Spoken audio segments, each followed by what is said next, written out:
Sabi ni Energy Secretary Sharon Garin, posibleng abutin pa ng 1 taon bago tanggalin yung system loss charge. Ang tinatarget naman po ng Senado bago magpasko. Para po sa ERC, gaano ba katagal abutin bago maalis ang system loss charge? At pwede ba talagang matanggal to?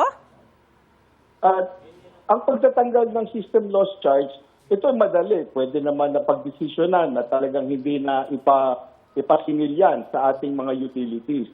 Pero siyempre, kailangan ng paghahanda. Dahil ito nga ay kasalukuyang nasisingil. Ibig sabihin, yung gastos na kakibat noong ating system loss, ito ay nababawi ng ating mga distribution utilities, subject lang doon sa limitasyon o system loss caps na itinakda namin. Ngayon, kung ito ay bigla, isang iglap, na hindi na mababawi ng ating mga distribution utilities, kakailanganin din na mayroong paghahanda sa kanilang parte nang sa ganun ay hindi naman maapektuhan ang kanilang serbisyo. So ito siguro ang tinutukoy ni Secretary Garin at ng ibang mga nagsasabi na aabutin pa ng hanggang Pasko o kaya naman ay sa 1 taon.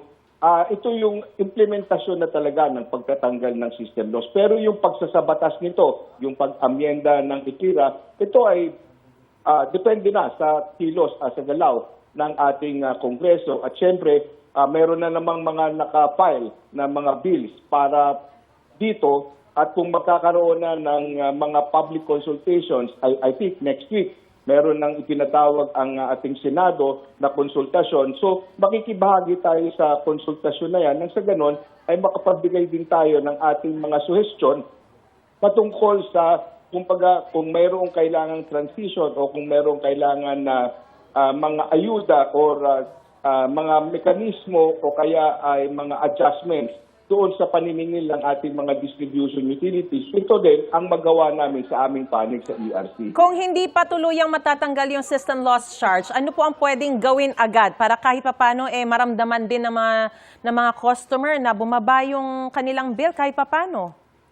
Oo, administratively, tinitingnan natin, pinag-aaralan natin kung mayroong basihang legal kung ang ERC mismo ang magdidesisyon sa pagtatanggal nung kahit man lang yung technical system loss o kaya ang pagbawas nito dahil alam naman natin na itong non-technical loss ay mayroong control dito ang ating mga distribution utilities. Sinabi po ng pamunuan ng Meralco na hindi kakayanin ng power industry kung sila lang po ang papasa ng technical at non-technical system loss. Ano po ba ang pwedeng maging solusyon dyan?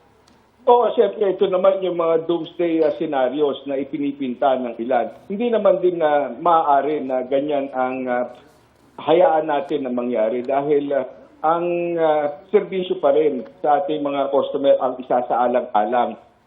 Kaya nga dapat ang mga pag-aaral nang sa ganon ay hindi humangtong sa ganyan. Yung sinasabi po na generation charge naman po, posible bang matanggal din yun? Kasi yun yung 65% na talagang nakakaapekto sa bill, electricity bill.